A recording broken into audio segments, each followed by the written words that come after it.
So conditions at Wat Pah Pong were very austere in those days, but of course you have to bear in mind the context, that conditions for village people were austere, and for the majority of the monks who'd grown up, or almost all of them grown up in poor rice farming families, then the austerity of the monastic life wouldn't have been particularly exacting.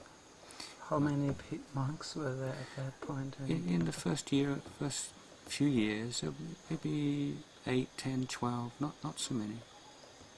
And so the basic requisites of a monk, these to say the things that monks can't live without: the bowl, the robes, a meal every day, a roof, a kuti, something to protect you from the elements, and medicines when you're sick. And even for those basic requisites, it was a bit of a struggle. Let's start off with alms food. Now, you know from your own experience, although some things have changed somewhat these days, that you go on alms round in the villages of northeast Thailand, and basically you get sticky rice and maybe an odd banana or something, maybe nothing at all. And I'm not quite sure why that was so different from central Thailand, where people are always putting curries and things in your bowl as a matter of course. I think maybe it might be because village people were used to taking curries and what we call with rice, everything except for rice, to the monastery and offering them there, which in the case of a village monastery, it's very convenient.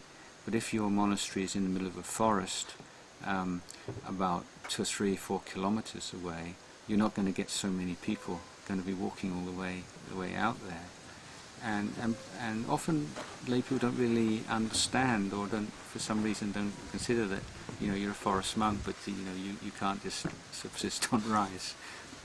So there are lots of stories on the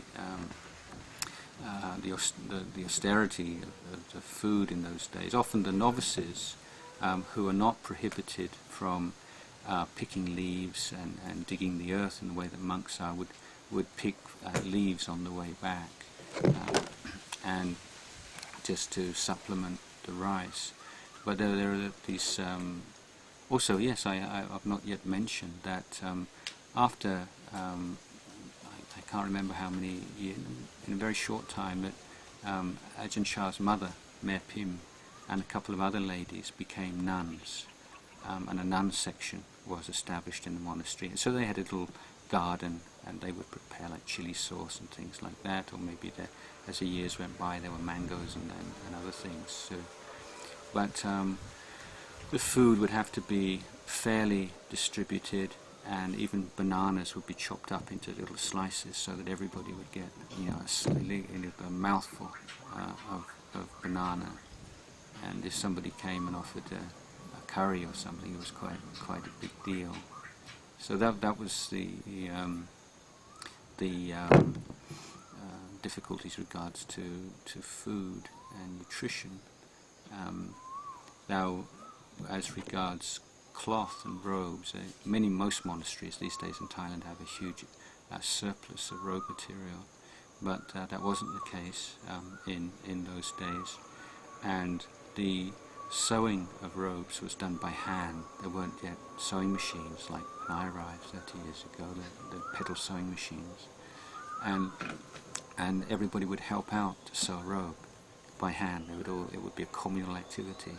And there would be a communal activity in chopping the heartwood of the jackfruit tree and boiling up the dye, the natural dye that was used. So to get one robe, was a kind of a major project for everybody in the monastery. So inevitably you made robes last as long as you possibly could. So there's cotton, usually quite thick cotton robes, coarse cotton robes. If it was the jiwa on this robe, then maybe 3 or 4 years. And if Sangati, then the double layer robe, then you'd expect at least twice that time, like 8, 9 years. So you're constantly patching robes. And even to find cloth to patch robes is not always so easy.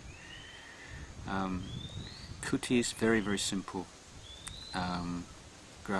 Bamboo or very basic wood kutis, raised up off the above the ground level for protection against wild animals, snakes, particularly snakes and scorpions, and also to catch a bit of a breeze in the hot season.